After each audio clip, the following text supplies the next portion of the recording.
Thank you very much, Richard. It is my pleasure to address the American Zionist movement and the World Zionist Organization.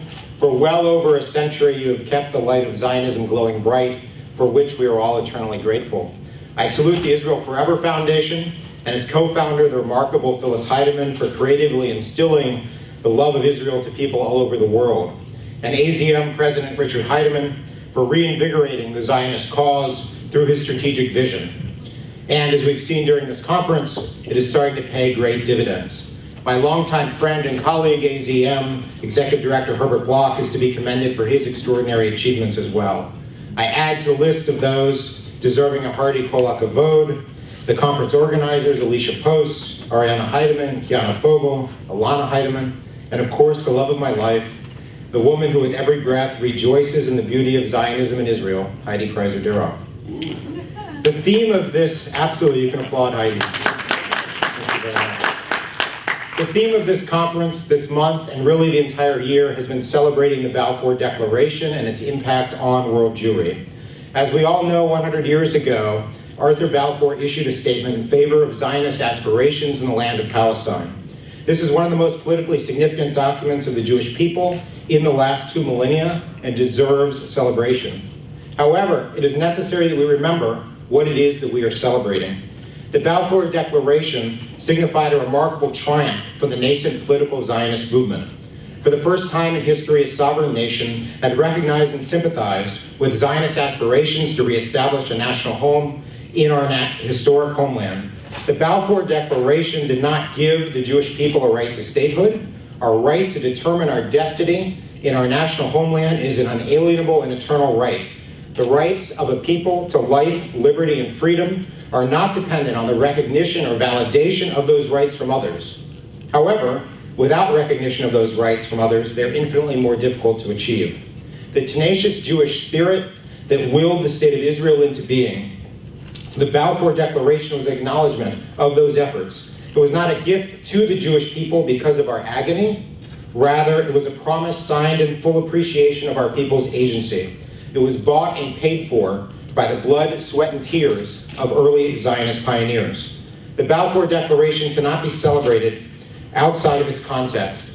It must be celebrated as a culmination of decades of Zionist political and diplomatic efforts. It must be celebrated as the natural, moral, and inevitable consequence of the 1897 Basel Conference. The celebration of the Balfour Declaration is truly a celebration of the triumph of the Jewish spirit.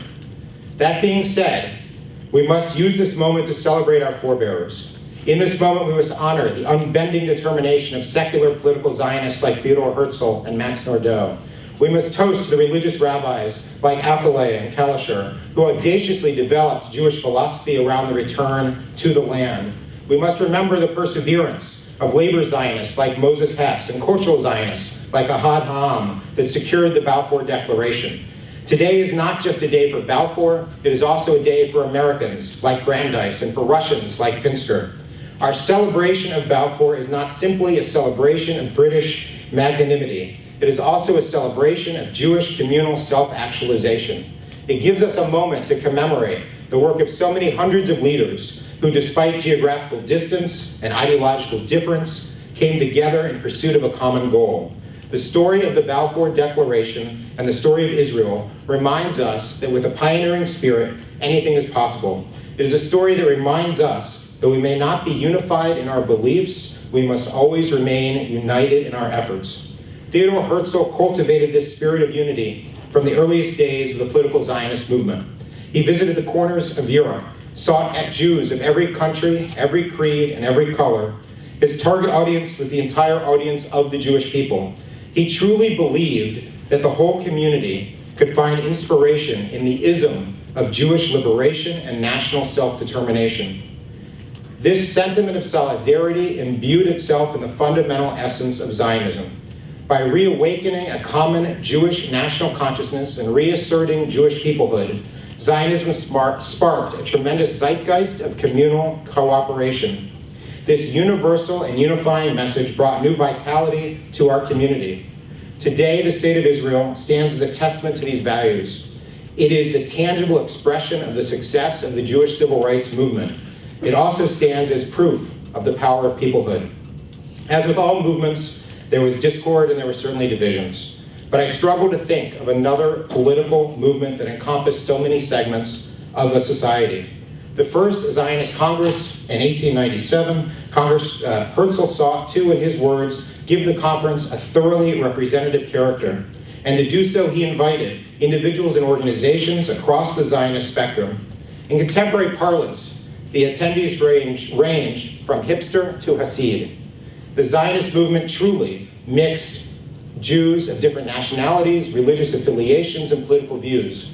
Herzl's convening in Basel 120 years ago was the genuine apex of pluralism for our community. As I look throughout this room, I see the inclusivity of the first Zionist Congress remains. Here, we too have organizations and individuals representing a wide range of spectrum within the Jewish community. And this is the first of 2 points that I'd like to make today. The unity of Zionism and the diversity of this room must be maintained across the entire Jewish people. Much of the discussion at this conference has focused on the topic of unity.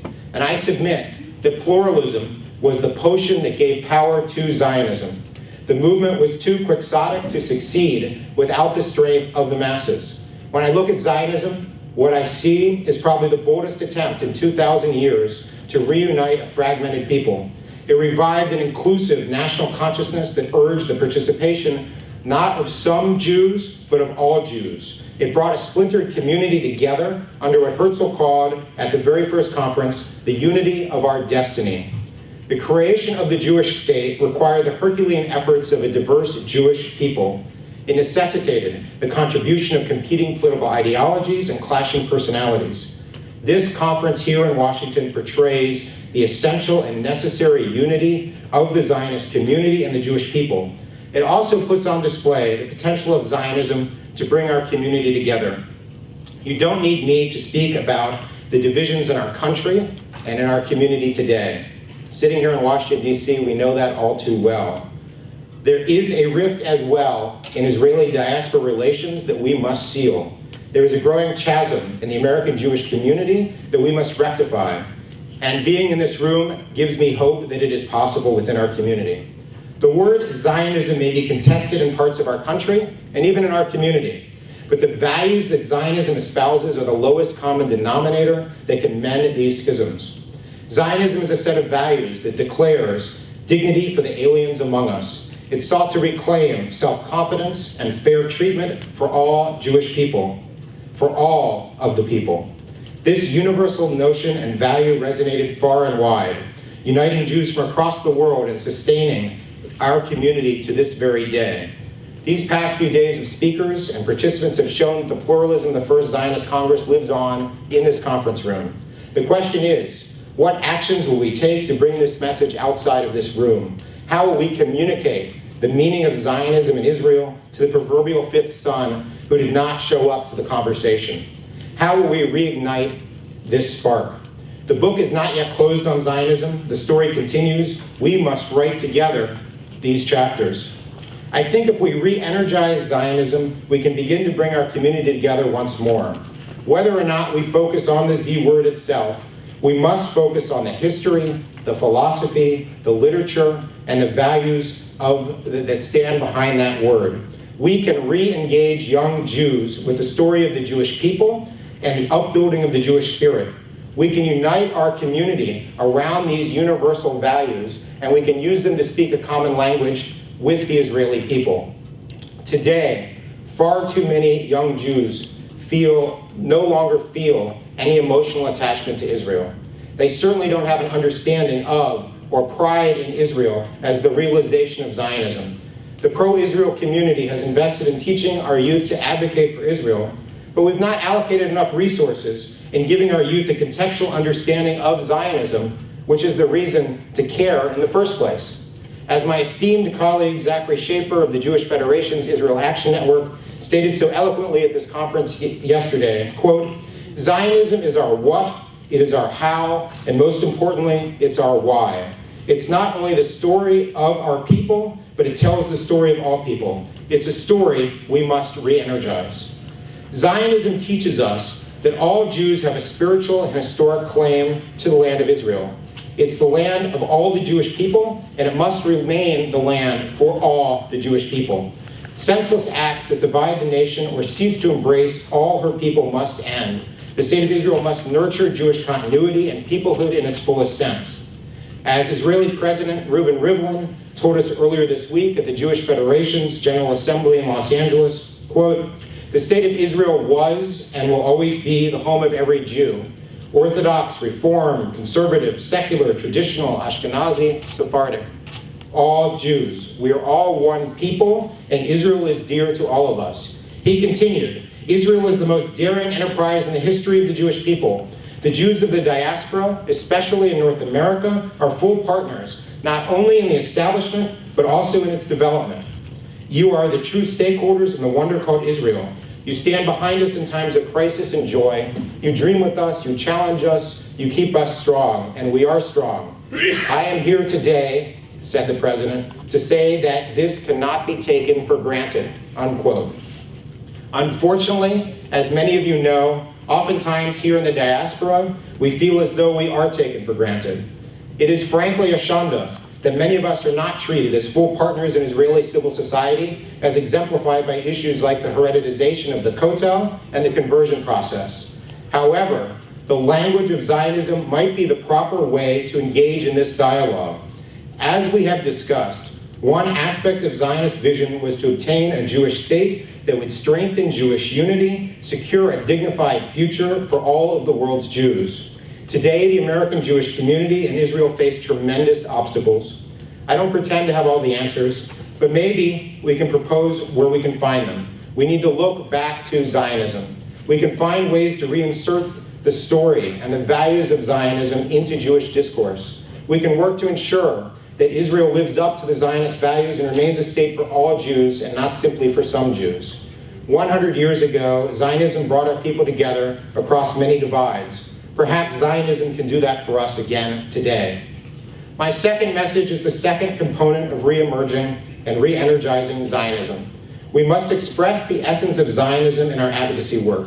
Despite the activism of many great organizations, many of whom are represented in the room today, the campaign to delegitimize the state of Israel is as threatening as ever. From academic organizations and church bodies to Black Lives Matter and the feminist movement, we're seeing an increase in anti-Israel efforts. More than that, though, we're actually seeing an increase in explicitly anti-Zionist efforts. Many anti-Israel individuals and organizations are increasingly using the language of Zionism to malign Israel.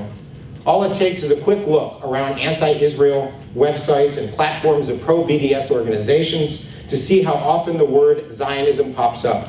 Critiques of Israel are not exclusively embedded in criticism of Israeli governmental policies or IDF actions. They are securely set in the wholesale denial of the morality and values of Zionism. Many organizations are not simply calling Israel racist. They are not simply referring to Zionism as racism. They are referring to Zionism as inherently racist, as inherently white supremacist, and as inherently colonialist. Israeli actions today are far too often condemned not on their own, but instead are vilified as actions taken in the name of Zionism. We must challenge this language and reach out to progressive communities by telling our story of triumph and tragedy in our pursuit of equality. Clearly, many in the anti-Israel world would be better described as anti-Zionist, or not simply anti-Israel. They condemn Zionism as much as they condemn supposed Israeli violations of human rights. And when they do condemn those supposed violations, they condemn them as the necessary extension of Zionist ideology. Their problem is not just with the state of Israel, it's also with the intrinsic idea that generated and maintains the state of Israel, Zionism.